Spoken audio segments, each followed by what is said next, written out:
he'd be awake by this point, you know? Good morning. Good morning. Wow. It's amazing. It's been a long, hard week. How about you? No?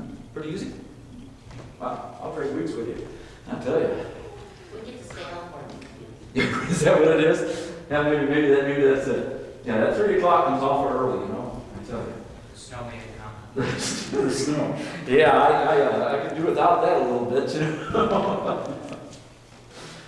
We kind of laugh about it. I shovel it at the refinery, and I come home, shovel it here, and go across and shovel. I have been shoveling out of the driveway, so Joni's been getting stuck over there. So, wow. We talked last week about Lazarus. We talked about Jesus raising him, and went through that. And as we continue in our study of John and our look at John, we come to a portion of Scripture that we usually think there's not a whole lot to get out of. You know, it's kind of leading up to the entry of Jesus into Jerusalem. He's already raised Lazarus, and this portion of Scripture kind of fills in a section. But I think there's something that we can get out of this morning. And I just said that it's the start to the plot. Start at the start of the plot. The plot being that they are looking to take Jesus down. So we're going to use the NIV as we go through this. And I hope there's a couple things that you learn, a couple things that I learned, and maybe we can learn together. You know, we just kind of, like I said, we just kind of run through this portion, and that's about it, because we want to get from Lazarus to the triumphal entry. You know, we just kind of jump through it and kind of run through this. But we're going to spend some time. It's going to be John 11, 45 through 57 is the verses we're going to be looking at. And so we're going to start out with just verse 45. Therefore, many of the Jews who had come to visit Mary had seen what Jesus did, and they believed in him. Now you realize this is a couple of times that John has used that phrase, that they believed in him. Kind of telling us that because of the miracle that Jesus performed, there were some that put their faith in him. They fully believed exactly what he was claimed to be. And so that's what he's saying here. That many of the Jews that had come to visit Mary, those that had come to what we talked about last week, that wailing and mourning and that woe is me type stuff, that month that they did, right? When they saw Lazarus come from the grave, those that were there for the funeral time, a lot of them said, oh, this Jesus is the real thing. He is the Son of God. And they believed in him. But it didn't say everybody did it. Do that. This is verse 46. But some of them went to the Pharisees and told them what Jesus had done. I don't know. I've really tried to place myself in their sandals at the time. If I had seen Jesus raise Lazarus from the dead, would I go squealing to the Pharisees? I don't know. You know? It'd be like somebody coming in and telling me, hey, you know, I went to this other church last Sunday, and guess what they did? Maybe that's what it's like.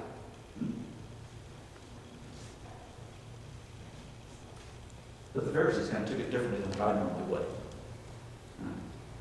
I would just say, well, that's nice. Or, we don't do it that way. Right? The Pharisees said, we definitely don't do it that way. Verse 47. When the chief priests and the Pharisees called, then the chief priests and the Pharisees called the meeting of the Sanhedrin. And what are we accomplishing? Here's this man performing many signs. If we let him go on like this, everyone will believe in him. And then the Romans will come and take away both our temple and our nation. Wow. That's important. First off, let's look at, we talk about the Pharisees, we talk about the Sanhedrin. The Pharisees, you know what that means? The separated ones. The separated ones. Why were they separated? Because they understood the law, supposedly. They were well versed in the law. They read it. They studied it. They consumed it. That's who people went to ask questions: the Pharisees and the scribes. So they were the experts. These are the ones that Jesus would always do battle with. And they would do that sparring thing. Now, Sanhedrin, we talk about that, for the longest time, I thought that was a group of people. Well, it is a group of people, but it's just a council. It's a group of about 71 people in biblical times that were made up of the chief priests, the leaders of the priests, I guess you would say.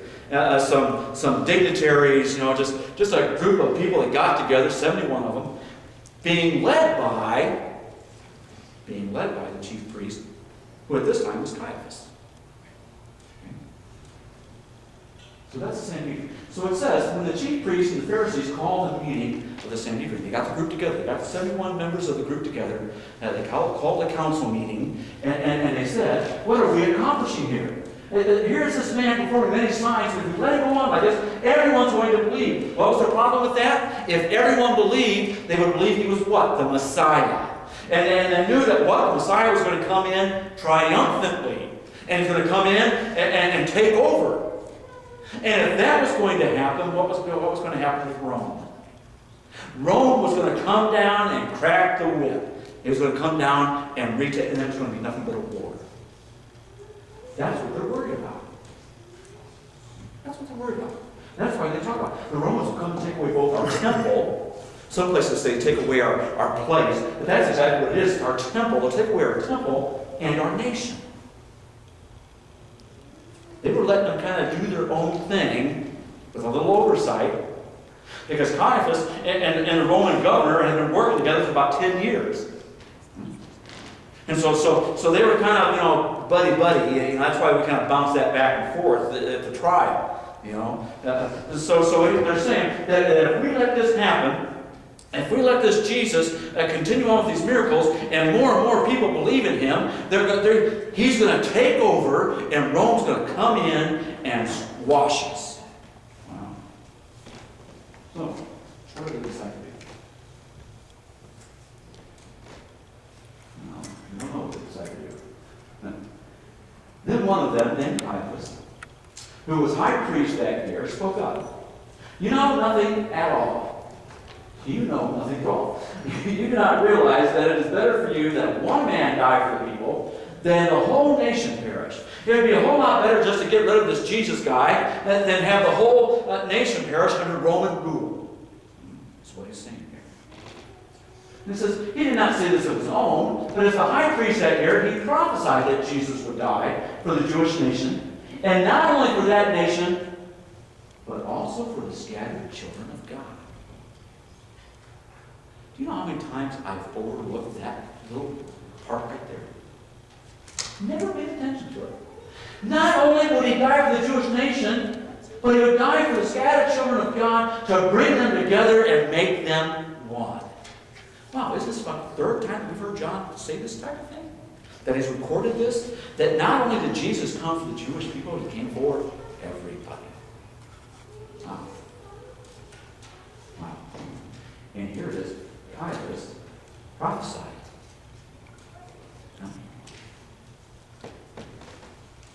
And it continues on. So from that day on, they plotted to take his life.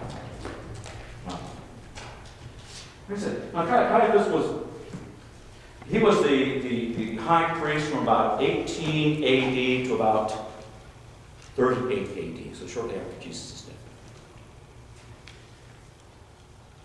And he, like I said, you almost think about getting kickbacks. Here he is, he's with the Romans, and kind of letting them do their own thing, and this little back and forth deal. And he says, it'd be a whole lot better for us just to get rid of this one guy instead of having these problems. Because I'm pretty happy right where I'm at. I've got it good. And as you look at the ruling council, we've got it good.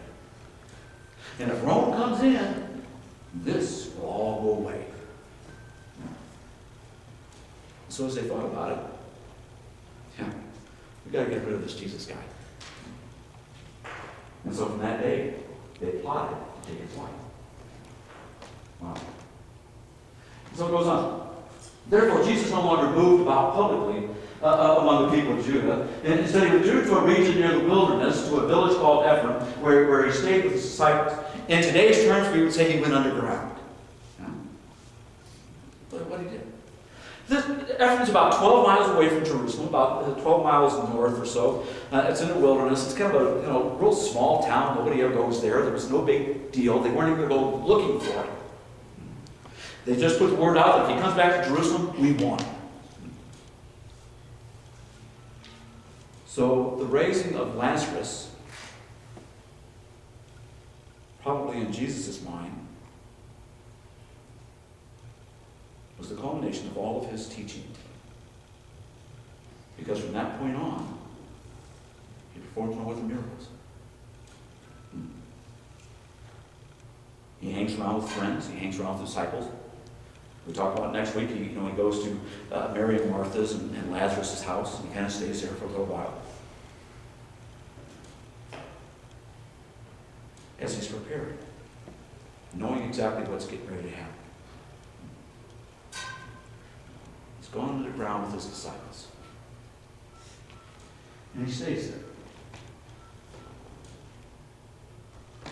Continues to talk to them. Probably continues to teach them a little bit. They have a pretty good time.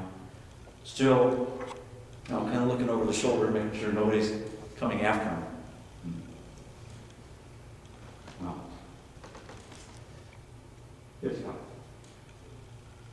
When it was almost time for the Jewish Passover, then he went up from the country to Jerusalem for the ceremony of cleansing before the Passover.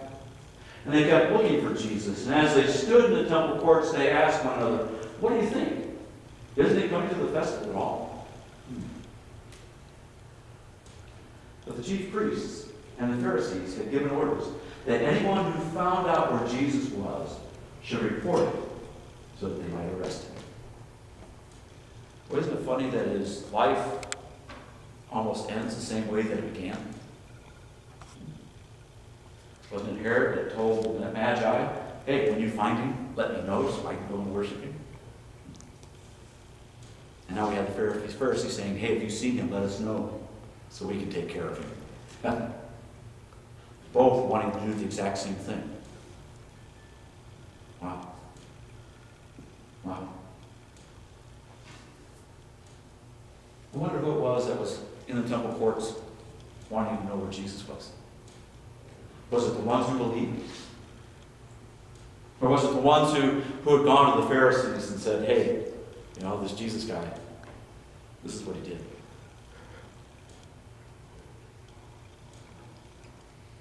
Kind of like our churches. Who's there? Is it the believers in Jesus Christ, or is it the ones who actually are wanting to seek and find out more? No. Most of our churches are filled with believers. And there's nothing wrong with that. That's good. That's great. But we've got a whole passel of people missing over here on this side, don't we? I tell you what, it was great for the funeral. I got touched. I really did. When we're talking homeless people that are testifying about somebody who touched their lives. I had to think, how many people would testify to the same thing about me? How many people would get up and say, "He touched my life in such a way, such a profound way, that it changed what I was doing"? Wow. That's a hard question. That's a tough question. What do you think? Is he coming to the festival at all? We have people that don't show. And do we check on them? What do you think? Are they coming to the festival at all?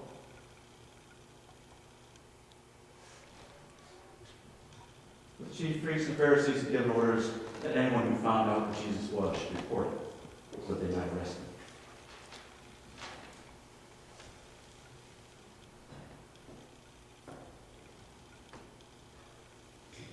I think we should want people here to just tell him where he's at. How can they find him? We have people that are hurting, people that are just beat down.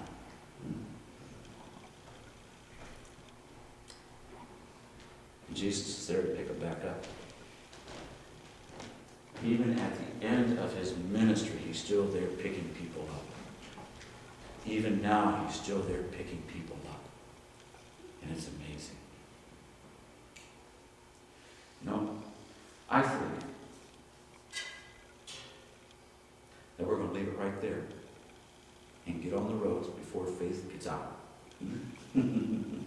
Or else you'll never get on the main drag. So why don't you